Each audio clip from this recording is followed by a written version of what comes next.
My name is Zachariah Atteberry. I worked at the Northeast Missouri Humane Society in Hannibal, Missouri for 6 years. I befriended countless feline, canine, and human friends during my 6 years of dedicated service to the shelter. My job entailed I clean cages, socialize animals, and steer unwanted behavior in an effort to get animals adopted. But my life hasn't always been filled with success and happiness. There was once a time I was trapped in an abyss of depression, so deep that not even an excavation crew could find me. Living with Aspergers and depression, I know the feeling of being alone and undermined in a world that just seems to spin on by. I first got involved with the animal shelter by volunteering while I was in high school. At the shelter is where my story unfolded, where I gained the confidence to finally beat depression, become part of the animal shelter team. Becoming an effective animal advocate ended up costing me quite a bit. It cost me my want to stay quiet and avoid tension. Animals taught me during my time at the shelter that we make an impact only by speaking loud and standing up for the ones who ultimately have no voice. My high school record was just like my middle school record. I remember high school as a place of nightmares, a horror movie that was set on repeat with no stop button. The constant bullying, verbal abuse, and my fear of socialization broke every scintilla of confidence I had left. My foster dad also died at the beginning of middle school, which impacted my life for quite some time. I ended up having attendance probation, and I failed every single class with the lowest grade even imaginable. I often resorted to hiding my shoes in the deep freeze to avoid going to school or pretending I was sick with strep throat. When I went to school, I wore a heavy raincoat and jeans in an attempt to build a protective shield around myself. I never wore shorts or regular t-shirts or even swimmed because it made me feel vulnerable. People used to punch me in school. I dropped out in the middle of my sophomore year due to the stress of school and my fear of even walking into the school and being made fun of. The year I dropped out was when I really started chatting online and playing video games. It was also the year I almost decided on suicide as the way out from my depression. I did not have any interest in academics at all, although I did have a big love of cats.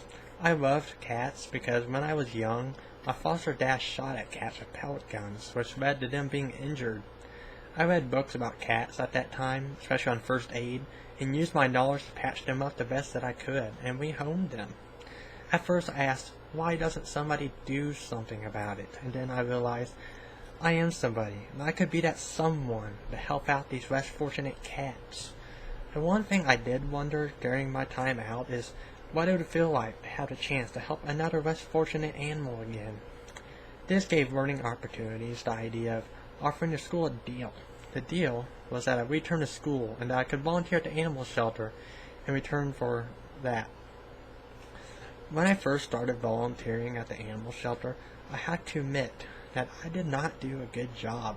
I was petrified and did not ask for help or for things to do. I had ingrained thought that talking to anybody would cause me to drown underneath the storm of my own anxiety. I barely made it through my junior year with any amount of confidence left intact. In my senior year, I asked to participate in the shelter program again so I could give it another shot. At first, I was declined and told I could work at a cheese factory instead. I did not accept this fate willingly. I decided to apologize and ask for one more chance from the shelter manager. This time the animal shelter had one worker devote his time toward helping me out. I cleaned 5 to 10 cages per day, groomed animals, and socialized them. The best part about volunteering was helping the cats who hid in litter boxes because they were scared. The litter boxes held their own scent in them because of the feces. The litter box was a security item, more or less. I also taught people that hissing was mostly a sign of fear and not aggression. I would distract cats with canned food while petting them to get them used to people. Combining challenge and reward was what I believed in and practiced the most when I worked with animals.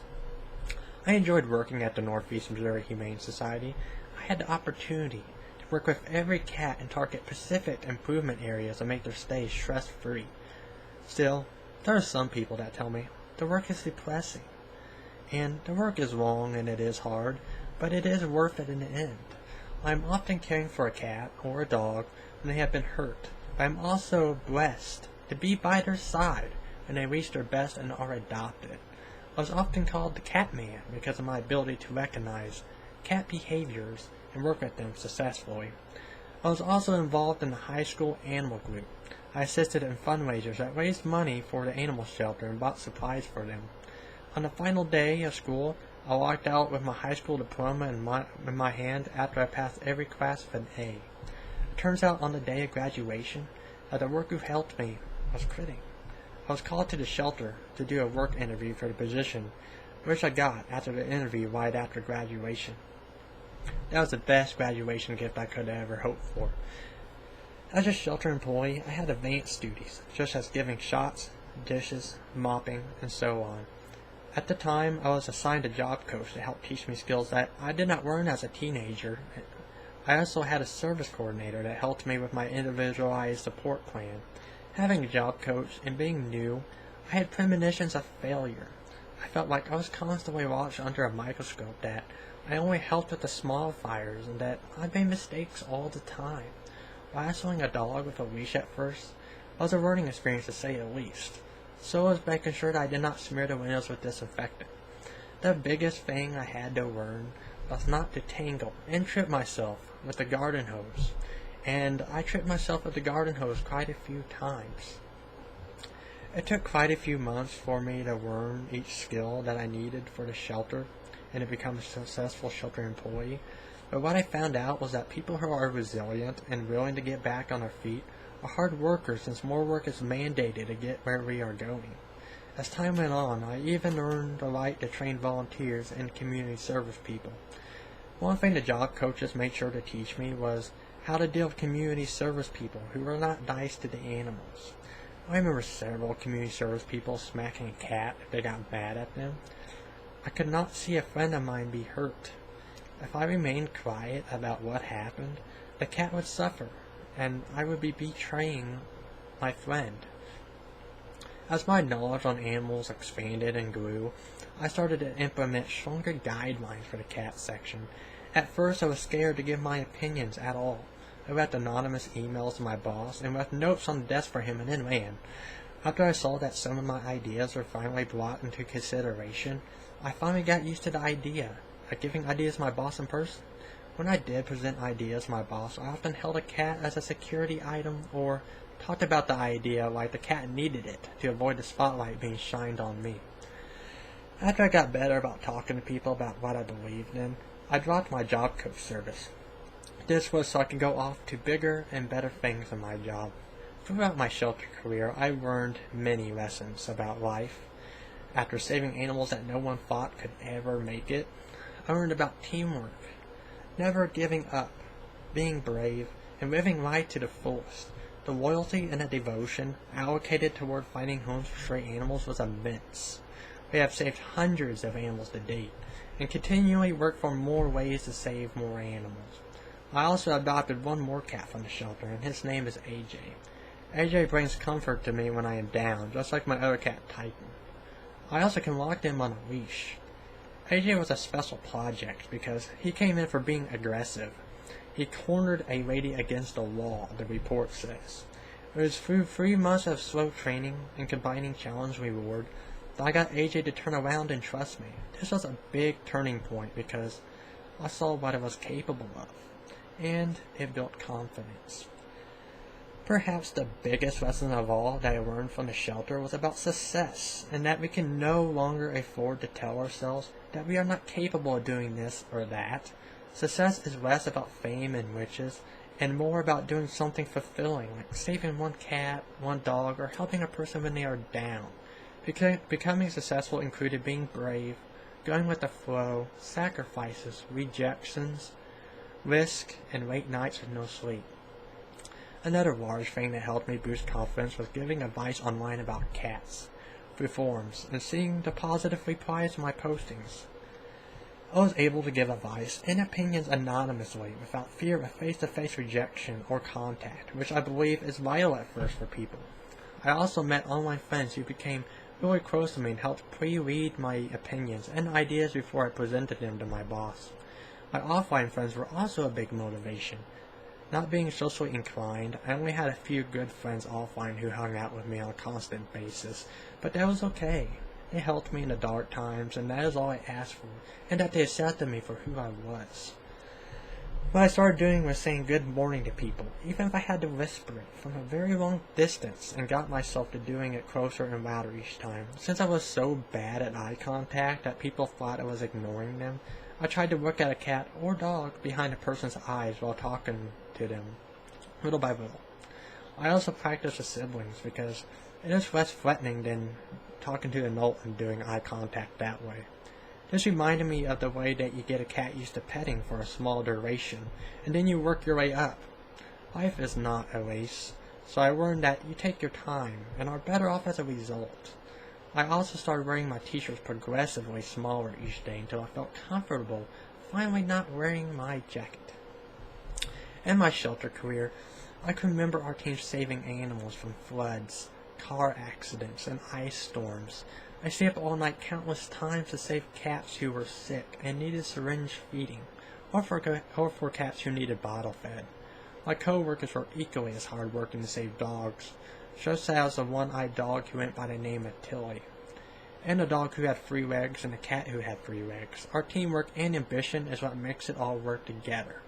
My favorite was a cat by the name of Autumn, who had a broken jaw. I adopted Autumn to the kindest person I ever met. She adopted Autumn knowing that she would need special food for life. After 6 years of service, I applied to the Veterinary Technician Institute to become a certified technician up at Hickey College in St. Louis. When I went to apply, I was told that only 50 students were admitted each year. I could recall students coming in one by one as I was filling out the essay. And I had to do an essay, which was hard because I had not done one in so long or had somebody watch me do one. I worked Foodisphere, got it done right in time. Afterwards, I talked to the admittance committee, who comprised of a vet and one other guy. Having only 2 people was a relief, since I thought there was going to be 20 or more.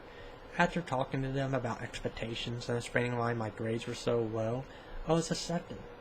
I attended an 18-month program at the school at the end of October. After I was accepted, I talked to the vocational rehabilitation lady who was helping to pay for my schooling, which I am very thankful for. My fight against depression in the face of many alternatives was dangerous. It is a fight like so many are facing right now, and you can adopt the 2-pronged strategy for failure, which is to give up and listen to the doubters, or you can embrace the power of being confident, and you can move forward to the next day. Always remember when you become successful that there was no man behind a curtain that made you who you are. This was also not some lucky roll of the dice. You always had the power inside of you to become you always meant to be, with God by your side. Put one foot in front of the other. Remember what I told myself over and over and over. I can, and I will succeed. I want to thank all my friends, co-workers, support coaches, and every animal that inspired me to become who I am. The shelter was my second home. I learned something from everyone, and will always remember all that they have taught me. I also want to openly ask everyone to say a prayer for another person today, to do one nice deed for someone, or to do something for the community. I say a prayer before I go to sleep every night, for the stray animals, for both the ones we are trying to find a home for, and for the ones who did not make it, unfortunately.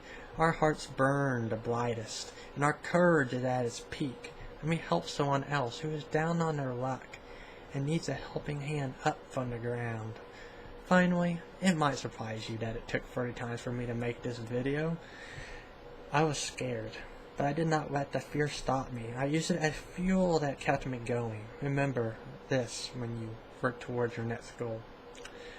Where there's a will, there's always a way. It is up to you to find it, and I'm sure you will. Even if you do go through tons of roadblocks and detours and do not enter signs, it is a learning experience that you will use to find your way in the end.